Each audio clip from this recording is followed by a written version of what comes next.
Bien, señor, señora, gracias por su sintonía. Esto es En Pocas Palabras. Estamos hablando en esta casi saga ya de lo que sería sanando la tierra. Hoy el tema es el matrimonio igualitario.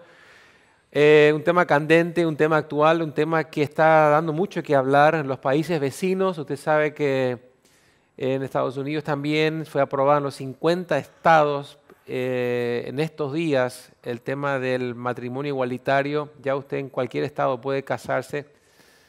Y bueno, nos afecta mucho aquí en Latinoamérica también este tema. Hoy estoy con el doctor Marcelo Díaz. Doctor Marcelo Díaz, gracias por estar con nosotros. ¿Cómo estás, Donald? Usted ya es de Un la gusto. casa, estuvo muchas veces por acá, nos estuvo visitando hablando del tema del liderazgo, temas que tienen que ver con específicamente la personalidad. Muy Mm, buenas las charlas, lo que está haciendo en el IT es fantástico, me estaban comentando eso que está repercutiendo severamente. Así que gracias por tu Excelente. tiempo, Marcelo. Marcelo es un amigo, una persona a la cual aprecio, admiro mucho, un hombre que viaja por todo el mundo. Tenerlo aquí un ratito sentado en esa silla es un privilegio, Marcelo. Gracias por tu tiempo, gracias por compartir. Gracias a vos. Sos argentino, Marcelo. Soy argentino. Tenés toda tu familia allá. Me Exacto. estabas contando recién algo que pasó en julio del 2010, cuando en la Argentina se aprobó la ley esta que estamos hablando El del... matrimonio igualitario. Exactamente. ¿Cómo lo vivió eso en ese entonces el país? ¿Qué impacto tuvo? Hay un montón, tengo tantas preguntas que hacerte en tan poco tiempo. Quiero que me cuentes eso. Mira, puedo afirmar, Donald, que fue mayor el impacto y la convulsión que hubo hasta el momento de la aprobación que lo que sucedió realmente después de aprobada la ley en términos del impacto social de la ley. O sea que se aprobó la ley y en realidad no hubo gran cambio. Realmente no, por supuesto, con toda la fuerza del lobby gay, Ujú. bueno, la ley llegó al Parlamento, el gobierno actual estaba a favor de la ley, la presión de los medios, algunos en contra, otros a favor, la presión de las iglesias cristianas, la Iglesia Católica Romana hicimos juntos una movida muy importante, convocatoria, publicidad, todo lo demás, pero bueno, a la hora de los votos, obviamente, si bien la mayoría de los partidos dieron libertad de conciencia, uno se da cuenta que políticamente esto era un arreglo y un paso más que este tipo de gobierno populista tenía que dar para finalmente ganar ese sector, todo en nombre de la inclusión. ¿Cómo fue el resultado de los votos al final, allí adentro? No, fue arrolladora la diferencia a favor. A A favor. favor, claro, Ujú. exactamente, a favor. Tengo entendido que hubo solamente un voto, ¿no? En contra.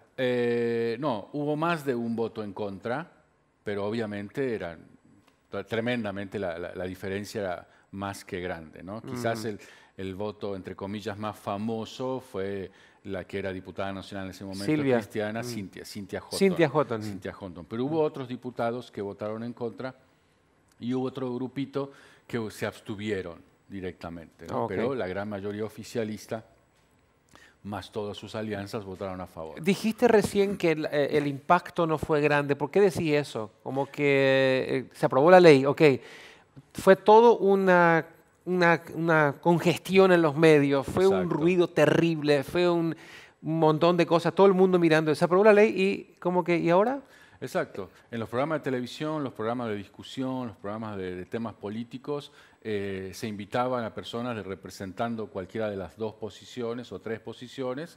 Y te digo, la semana anterior, los 10 días anteriores, el mes anterior, mientras se acercaba la fecha, era toda una convulsión, las marchas a favor, en contra. Era el tema del día por muchos días. Ok. Finalmente, la noche de invierno que se aprobó, yo estaba en la Plaza de Congreso cuando fue aprobada, estábamos como un gran grupo de cristianos.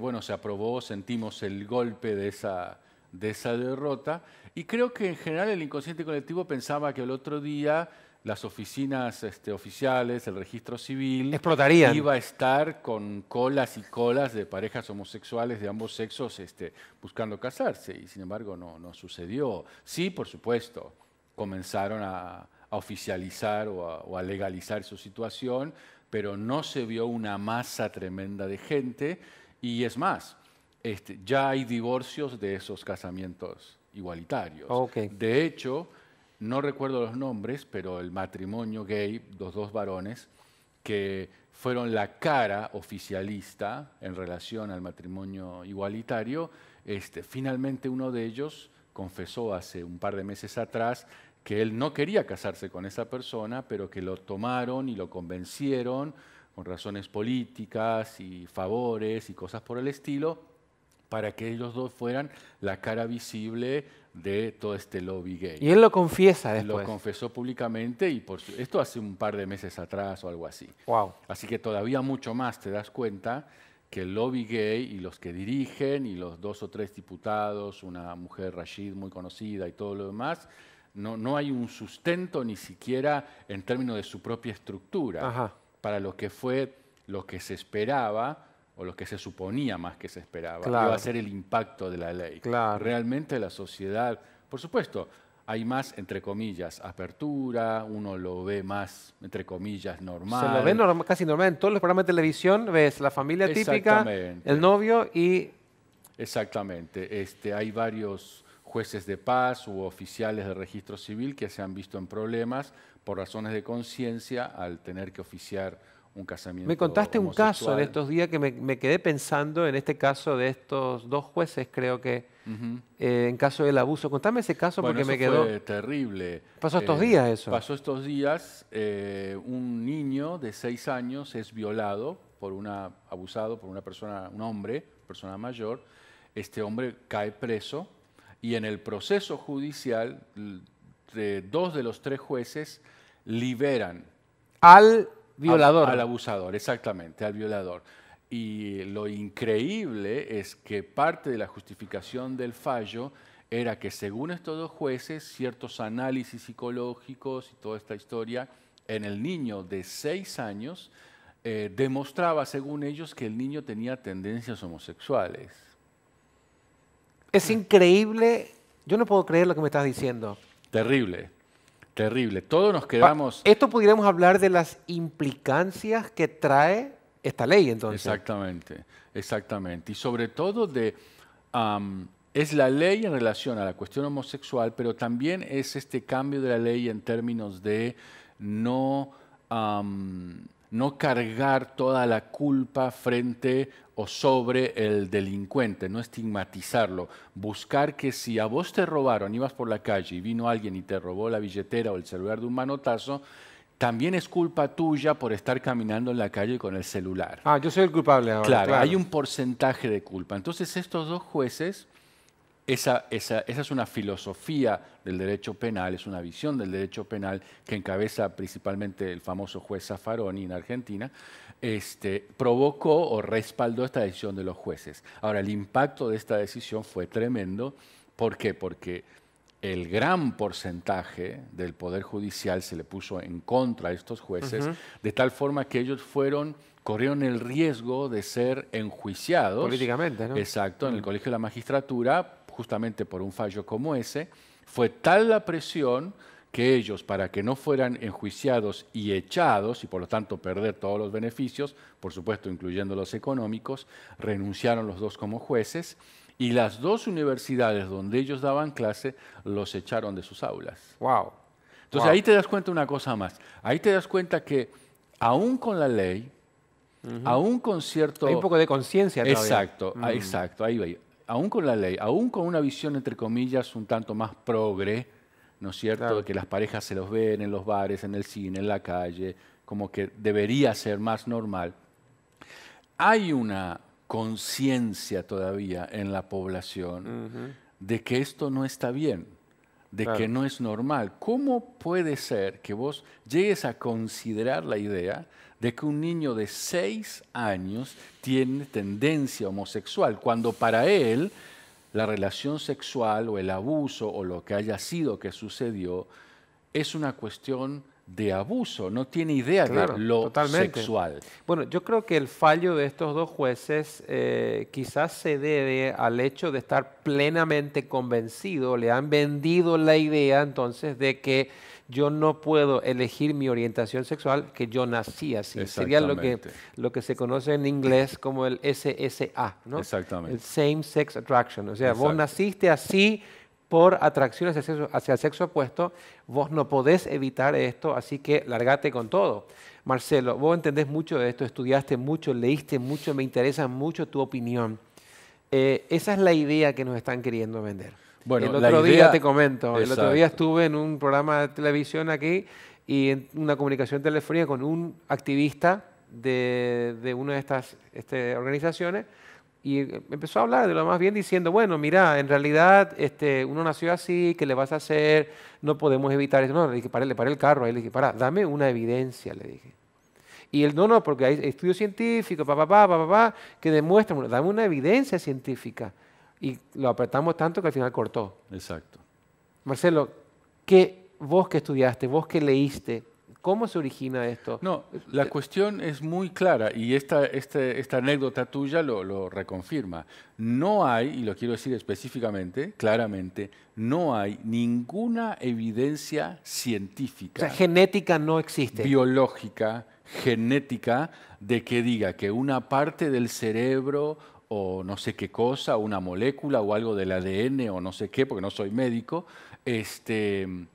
encamine la conducta sexual de un hombre o una mujer hacia una orientación homosexual. No existe. Lo que hay son teorías, pero teorías basadas en los comportamientos, teorías psicológicas, teorías basadas en la experiencia, donde principalmente los psicólogos dicen la cuestión homosexual está basada en general una cuestión de madre dominante, una cuestión triste y difícil de abuso durante la niñez y una cuestión, digamos en el buen sentido, más allá de lo triste de la temática, de una experiencia inicial sexual de juego, por decir así, donde el niño disfruta porque causa placer, claro, con alguien del mismo género.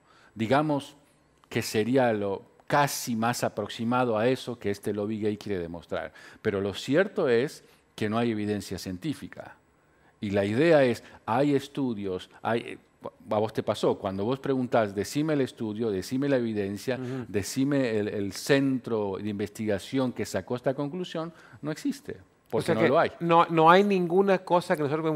Porque de pronto, al enfrentarme a esta situación, a la gente que estamos tratando de bajar el plan original de Dios, si nosotros nos remitimos, si yo quiero saber la verdad sobre cierto asunto, yo me tengo que remitir a la información original. Nosotros creemos que fuimos creados por Dios, fuimos creados a imagen y semejanza de Dios, y la Biblia dice, Dios nos creó varón y hembra, ¿no? Entonces Dios junta el matrimonio y dice, por tanto, dejará al hombre a su padre y su madre y se unirá a su mujer. Exacto. Ok, hombre, mujer, eso está categórico ahí. Ahora, si yo digo que Dios me hizo así, ¿qué clase de Dios sería este? Porque si usted lee la Biblia, la tengo aquí delante de mis manos, de tapa a tapa, la condena. O sea, Dios condena la homosexualidad, no la atracción. Exacto. No confunda, no confunda.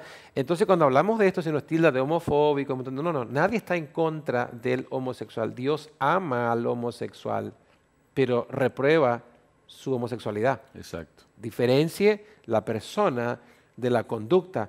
Dios ama al adúltero, pero reprueba su conducta de adulterio. Entonces, cuando yo leo la Biblia y veo a un Dios que literalmente me está diciendo acá en toda la Biblia que es pecado, que está mal, que Dios la desaprueba, que es abominación en los ojos de Dios, un montón de cosas. Usted lea la Biblia, ponga en Google si quiere, Biblia, homosexualidad, y le van a aparecer 500.000 textos, uno tras el otro. ¿Cómo Dios me va a condenar de una conducta la cual yo no soy responsable? Porque vos me creaste así, Señor. Exacto. Ahora me estás mandando a mí, me estás cobrando a mí. Si vos me hiciste así, es como que Dios me diga, ¿sabes qué? Usted, Marcelo Díaz, está condenado al infierno porque nació hombre. Claro. Pero Dios me dice, yo le digo, pero Señor, vos fue quien formó mi cuerpo, el que me dio mi sexo. Entonces sería algo como hasta, para mí una evidencia muy clara de que no hay lugar dentro de este jardín, llamémosle, esta selva que es el mundo, decir, no, Dios me creó así. No, Dios no te creó así. Exactamente. Entonces, quiero coincidir con esto contigo. Vos estás diciéndose que el homosexual no nace definitivamente, sino que se hace o toma la decisión por esta opción. ¿Sí? Algo Casi así. siempre es por experiencias traumáticas. Por experiencias traumáticas. Y quiero, sin salirme del tema que vos mencionaste, de la cuestión de la fe o de la religión frente a esto. En general, el lobby gay se pone en contra de la iglesia cristiana, llamándonos así como vos decís, homofóbicos, sectarios y todo lo demás. Pero en realidad la fe cristiana es la fe que más amor demuestra y aceptación al gay como su valor como persona, como vos aclaraste muy bien, no en términos de su conducta. Anda a decirle a un musulmán sobre la conducta gay. Anda a decirle a alguien del pueblo judío sobre la conducta gay. Son absolutamente bueno, en Uganda hay pena de muerte, ¿vos sabías eso? Radicales, sí. tajantes. Todos sabemos las barbaridades que está haciendo el ISIS en Medio Oriente. Bueno, es una visión extremista de la cuestión musulmana, pero el Corán habla de la pena de muerte a los homosexuales. Y de hecho el ISIS está tirando de los edificios de 10 pisos a los que descubren esa conducta. Para el judío, la conducta homosexual es abominación a Dios. De hecho, nosotros también lo interpretamos así. Pero lo que quiero decir es que su posición es muchísimo más radical que la posición cristiana, donde entendemos que Dios ama al pecador, pero no soporta el pecado.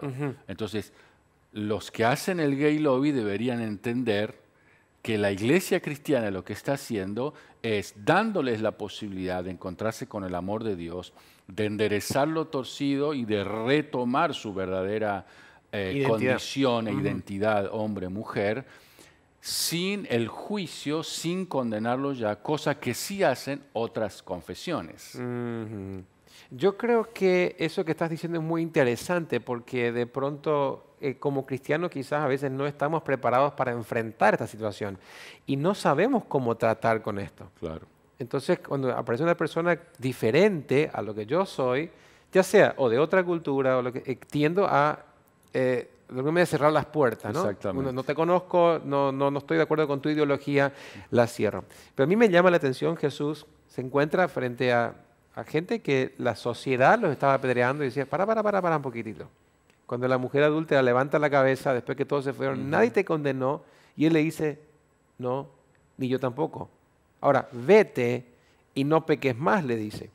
En otras palabras, Jesús la ama, pero le dice, ¿sabes qué? Vamos a cambiar esto. Exactamente. Yo te acepto como persona, pero tu conducta es inapropiada. Entonces, como que va a buscar la manera de darle un giro a esa conducta. Marcelo, lo que me preocupa es lo siguiente. El mensaje que nosotros estamos dando a nuestros hijos. La televisión está saturada. Los medios de comunicación están a matar con el tema. Nuestros hijos todo el día están viendo imágenes distorsionadas de lo que es el amor, de lo que es la sexualidad, de lo que es la familia. Tenemos familias fragmentadas, ensambladas. Exacto. Están tus hijos, mis hijos, los hijos de mi esposa, los hijos de tu esposo, nuestros hijos en común. Esto es un caos. Y en medio de todo este bullicio, este bullir de cosas así, nosotros tenemos que criar a nuestros hijos. ¿Cómo hago yo hoy para de alguna manera evitar que mis hijos se confundan o caigan en esta, vamos a llamarle, confusión? Porque para mí la homosexualidad simplemente es una confusión en la identidad de género, que está basada en lo que bien dijiste, en varios factores. Ninguna persona es homosexual por un solo factor. Exacto. Porque yo conozco gente que fue abusada de pequeño y no son homosexuales. Exactamente. Conozco gente que tuvieron una madre sobreprotectora y no fueron homosexuales. Conozco gente que tuvo un papá abusador, violento, y tampoco fueron homosexuales. O sea, tiene que darse una serie de factores que van a contribuir para que la persona opte. ¿Cómo yo me preparo, Marcelo, hoy? Porque me preocupan, tengo 4 hijos. La gente que me está viendo dice, mira, dame algo, Marcelo, porque veo que mi hijo, fíjate, esta es otra confusión. Viste que hay personas que son un poco más finas que otros. Y cuando vemos un varoncito medio fino, voy a llamarle así, que es más amanerado, quizás que es un poquito más, es diferente, nosotros pensamos, ¿será que no es no tiene orientación. No, el amaneramiento no tiene nada que ver con la orientación sexual. Exactamente. Quizás él es más amanerado, ¿por qué? Porque se crió entre mujeres. No tuvo una figura paterna que le marcó Claro. la línea y le digo, vos, mírame a mí, que yo soy hombre, vos sos hombre. Claro. ¿Entendés? Entonces él copia Claro. y crece más, pero no tiene nada que ver. Es más, si usted se va a sorprender de la gente que son homosexuales, usted lo va a ver bien macho y es homosexual. O Exactamente. sea, el amaneramiento no tiene nada que ver. O sea, que no se confunda con eso. Ahora, la pregunta es, ¿cómo podemos hacer nosotros como padres para, no sé, cerrar la puerta? Yo quiero tener nietos. Y yo estoy seguro que usted también quiere tener nietos. Y que sus hijos le den hijos, le den nietos, ¿no? Claro. Entonces, ¿cómo hago yo, Marcelo? La gran palabra, para mí, las grandes palabras son educación, prevención, interés, tiempo, hablar claro, cosa que a todos los padres a veces nos cuesta. Reconocer, ser sabios en términos de vislumbrar una luz amarilla en el camino de nuestro hijo o de nuestra hija. Encerrado todo este paquete en algo que lamentablemente la nueva generación de padres no tiene o no quiere tener, que es tiempo. Entonces, vos sabés muy bien, llega el varón a la casa, el adolescente, el joven, y le dice, papás, tengo que darles una noticia, soy gay. Y el padre ahí se desayuna. ¿Cómo? ¿Cómo? Y arma el desastre o como fuera. ¿Qué pasó ahí? Ahora miremos el padre. Hubo todo un proceso, entre comillas, de transformación que los padres no vieron. No vieron, ahí está. Hubo un montón de conductas que los padres no vieron o no quisieron ver. Básicamente, ¿por qué? Porque no hay tiempo, porque hay que trabajar, porque está la televisión, porque está el no me interesa, el ya es grande, el decide solo. Y eso no es cierto. Esa es una gran mentira de esta cultura postmodernista siglo XXI. No hay tiempo, ya los niños están más avanzados que nosotros, por supuesto, pero solamente en términos de tecnología, no en términos de madurez de la vida. Un niño de 6 años, 10 años maneja una computadora 1000 veces mejor que yo, sin ninguna duda. Pero el manejo de la tecnología como característica social de la comunicación de sus años no significa que es maduro para las cuestiones que tienen que ver con su desarrollo emocional, espiritual y aún físico. El niño de 10 años, que es un genio de la computación, por decir un ejemplo bien concreto hoy, o de un smartphone o como fuera, igual o con 10 años, tiene la crisis de su adolescencia. Es un genio en la computación, pero igual no sabe administrar qué me está pasando en el cuerpo, hombre o mujer. Entonces, ¿qué ha hecho esta cultura posmodernista? Creyó y confundió. Creo poder decir que para comodidad de muchos padres, lamentable comodidad de muchos padres, los padres hicieron esta ecuación. El nene de 10 años, mirá cómo maneja el celular, mirá cómo maneja la computadora. Es un chico maduro.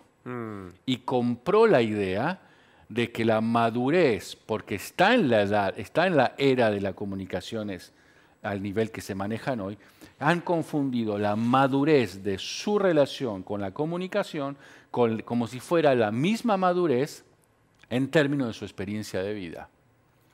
Entonces, el adolescente, el preadolescente, 8, 9, 10, sabe manejarlo, vuelvo a decir, una computadora de una forma que yo no sé si alguna vez voy a aprender a manejar así, pero igual sigue siendo un preadolescente, igual se pregunta frente al espejo, ¿soy hombre, soy mujer? ¿Qué significa ser hombre? ¿Qué significa estas sensaciones? El cuerpo me crece, cuando veo una chica, cuando veo un varón, cuando empiezo a empezar esto, cuando tengo estos sueños. No importa que sea un genio en la computación, sigue siendo un ser humano en desarrollo físico, emocional, psicológico y por supuesto espiritual. Y lo que me estás diciendo es que si yo no estoy en ese momento del crecimiento, probablemente... Alguien va a estar. Alguien va a estar. Y la sociedad que está cada vez más pervertida, cada vez lo que es malo le llaman bueno y lo que es bueno le llaman malo, como la Escritura afirma, hay gente esperando agarrar a la nueva generación que no tiene comunicación con su papá o con su mamá. Entonces, lo que nosotros no le enseñemos en la casa, En la escuela alguien se lo va a enseñar. Fíjate, en la calle alguien se lo va a enseñar. En el club alguien se lo va a enseñar. fíjate qué grado de ignorancia tenemos, porque el otro día hablaba con un papá preocupado por esto, de que de pronto su hijo se confunda en su identidad. Entonces yo trato de tener un trato bien tosco con él, me dice, no lo abrazo, no ando besándole todo el tiempo ahí, porque si se me confunde todavía. Y yo le dije, Exactamente lo contrario. estás haciendo todo al revés, le dije, porque el hecho de que vos pongas barrera, tu hijo necesita tocarte. Él necesita tu abrazo. Exacto. Si vos no le das el abrazo, él lo va a buscar en algún lugar, sea quien sea, y alguien le va a dar ese abrazo. Exacto. Entonces, fíjate, una de las cosas que estamos viendo hoy por hoy es la carencia debido a la falta de tiempo, carencia afectiva. El niño no recibe el abrazo de papá, no recibe el jugar con el papá, el tocarlo, el abrazarlo. Exactamente. Está carente, el tanque emocional vacío, y viene cualquiera y le ofrece un abrazo. Inmediatamente ese tanque recibe lo que tenía que darme papá. ¿Y qué pasó? Claro, me quedo pegado con esa persona. Exactamente. El niño homosexual, vamos a llamar la persona adolescente que decide, no está buscando sexo. Exactamente. Él está buscando contención, amor, abrazo, aprobación. Eso Exacto. simplemente está buscando. Entonces, muchas veces se debe a mi falta de tiempo, lo que está diciendo. O sea, simplemente esa carencia afectiva que yo no le doy. Y por otro lado, muchas veces mucha gente cree equivocadamente de que es rechazo hacia el sexo opuesto. El gay es gay o el homosexual, vamos como en el caso del varón. Él es varón porque él rechaza el sexo. Y es todo lo contrario, él rechaza el mismo sexo. Claro. Él no puede relacionarse. Exactamente. Entonces él está herido y dice, yo no quiero ser como ese hombre. Yo no quiero ser como papá. ¿Por qué? Porque ese hombre me abandonó, me maltrató, me usó, me dejó, ¿entendés? Claro. Entonces yo con ese prototipo de persona, yo no me quiero identificar. Y él busca lo otro, sale a buscar. Claro, es una confusión. Exactamente. La mayor prueba de que, yo creo que debe decir algo. Primero lo que dije recién, que espiritualmente Dios nos creó varón y hembra, dice la Biblia, varón y mujer, y Dios no puede condenarte si Él te creó así. Déjame interrumpirte, Sí. Donald.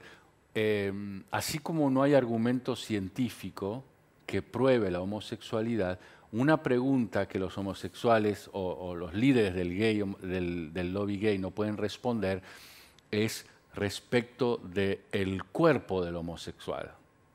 El cuerpo del hombre está armado de tal manera para que funcione como varón con todo lo que eso implica, y el cuerpo de la mujer de la misma forma. La unión sexual hombre y mujer está perfectamente diseñada, ¿no es cierto? Y voy a ser bien específico. La acción de penetración en el acto sexual hablando así físicamente en diseño, es un diseño perfecto de Dios. El hombre tiene lo que necesita y la mujer tiene lo que necesita para que eso se lleve a cabo.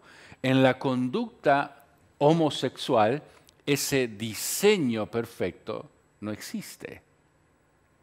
No existe. Dios ha creado a la mujer para que parte de la experiencia sexual sea el ser penetrada. Claro. Dios ha creado al hombre para que parte de su experiencia sexual con una mujer sea el de penetrar. Ese modelo, ese diseño físico se rompe en una experiencia homosexual, tanto de varón como mujer. Entonces, los del lobby gay no pueden explicar, y trato de ser bien sutil en lo que estamos hablando, bien respetuoso con quienes nos están escuchando, no pueden explicar que tanto la mujer homosexual en su relación homosexual no es satisfecha a menos que se cumpla lo que el diseño de su cuerpo le está pidiendo, que obviamente otra mujer no puede satisfacer. Claro. Y lo mismo en el caso de la experiencia del varón. Totalmente. Wow, eso no lo había pensado todavía, ¿no? Otro argumento más. Pero volviendo al tema que estaba diciendo recién en cuanto a lo que Dios dice y a lo que la palabra nos deja ver, es bien clarito, Marcelo, de que esto es un plan del enemigo. ¿Por qué? Cuando vos mirás la Biblia, una y otra vez, Dios crea al hombre. Allí en el Génesis le dice a Adán, reproduzcanse, denme hijos, fructifiquen, multipliquen. Fracasa Adán, ¿no? Entonces Dios lo vuelve a intentar con Noé, ¿no? Noé, dame hijos. Noé fracasa otra vez, llama a Abraham, le dice, Abraham, quiero hijos, quiero un pueblo. O sea que en realidad la homosexualidad es atentar contra el plan de Dios. ¿Cuál es el plan? Hijos, procrear, multiplicarse, dar hijos a Dios. Entonces yo creo que desde el punto de vista, desde todo punto de vista donde lo miremos, en realidad esto es una cosa que es antinatural. Tenemos que pedir al Señor que nos ayude a nosotros como papás y en la casa, crear esas líneas de comunicación que van a hacer de que nuestros hijos puedan tener esa identidad formada. Esto es diálogo y diálogo. Voy a decir algo más, Marcelo, voy a decir algo más. En el momento de la concepción es el varón el que va a determinar si ese nuevo ser va a ser varón o mujer. Es el hombre, porque el hombre carga ambos cromosomas, X, Y. Y es el hombre el que define hombre o mujer. Ahora, a la edad de la adolescencia y la pubertad, hablamos desde los 8, 10, 12 años, es el papá nuevamente el que tiene que definir la identidad. Y sentarle al hijo y decirle, mijito, Dios te creó varón, te puso un pene, vos sos hombre y Dios espera que te comportes como tal. ¿Qué pasó? En la gran mayoría de los casos, en esa edad el papá es retirado a la casa, divorcio, separación, modelo distorsionado, rechazo del padre, y el niño queda así, ¿y con quién me identifico ahora? Rechazo a esta figura de papá encima, y ahí se crea la confusión. Entonces, la mayor prueba de que nadie nació así, uno por lo que dije que Dios nos creó así, y en segundo lugar, es porque una persona que tiene comportamiento homosexual o atracción hacia el mismo sexo, puede cambiar. Y nosotros tenemos testimonios, Marcelo, de gente que vivió en esto, años, y Dios sanó su pasado, Dios sanó esa identidad lastimada, sanó ese corazón herido, quizás ese rechazo hacia mi cuerpo, hacia mi padre, lo que sea. Dios sanó eso y hoy funcionan normalmente dentro de una familia heterosexual. Claro. ¿Por qué? Porque si yo nací así, yo jamás pudiera cambiar. Y no es que estoy reprimiendo, porque algunos van a decir, no, él es un heterosexual, pero es un homosexual reprimido. Él se comporta como hetero, pero es homosexual, lo reprime. No. Claro. Yo conozco gente, tengo amigos que salieron y dicen, mira, Donald, desde que yo me sané esto, desde que yo pude perdonar a papá, desde que yo pude perdonar a mamá, o pude sacar esa herida que tenía, Dios me sanó. Y hoy funciono normalmente. Esa es la evidencia más grande. Hay yo le animo para que usted mire en internet, Richard Cohen se llama, C-O-H-E-N, Richard Cohen. Él fue homosexual creo que 15 o 20 años y vivía con una persona. Hasta que un día él se mete en el campo de la psicología porque él quería salir de eso, quería dejar de sentir esa atracción hacia el sexo, al mismo sexo. Y empieza a estudiar y se da cuenta que no lo logra hasta que encuentra a Cristo. Mira. Dios lo sana, lo restaura, lo perdona, se casa, hoy tiene 3 hijos y se dedica a dar conferencias. Lo quiero traer al hombre a nivel mundial explicando, y tiene una fundación que quiere ayudar a la gente que dice, yo quiero salir, ayúdenme. ¿No? Muy interesante para verlo. Richard Cohen, mire las conferencias en el internet, va a ver cosas muy reveladoras que él comparte allí. Se me fue el tiempo, Marcelo. Gracias por tu tiempo. ¿Alguna cosa más que quisieras decir? Solamente saber, reafirmar esto que estamos diciendo, que no hay ningún refuerzo, no hay ningún soporte científico que justifique la homosexualidad. Creemos que es el resultado de varias experiencias traumáticas. ¿Sí? Emocionales, físicas también, lamentablemente, pero lo mejor de todo es que en Dios está el poder de transformar aún la psiquis y aún la emoción más enferma. Qué bueno. Y eso trae esperanza. Gracias, Marcelo, gracias. Gracias a vos por este tiempo. Quiero decirle algo, usted nos va a escuchar hablar mucho acerca de este tema, mucho. ¿Por qué? Porque todavía en Paraguay podemos hablarlo. El otro día hice un programa en Argentina y dije algo sobre este tema y empezaron a venir cosas, Claro. ya no podemos hablar libremente. Claro. Así que mientras podamos acá, nuestro propósito es bajar el plan original de Dios y vamos a hablarlo hasta que nuestra gente entienda, hasta que todo el mundo entienda de que no, este es el plan de Dios. Esto es lo que satisface, esto es lo que bendice, esto es lo que prospera. Cuanto más cerca nos abstengamos al plan original de Dios. Usted puede comunicarse con nosotros, ya lo sabe, siempre están ahí nuestros números de teléfono, llámenos, queremos ayudarle. Gracias por su sintonía, Dios le bendiga. Gracias, Marcelo, hasta la próxima. Gracias.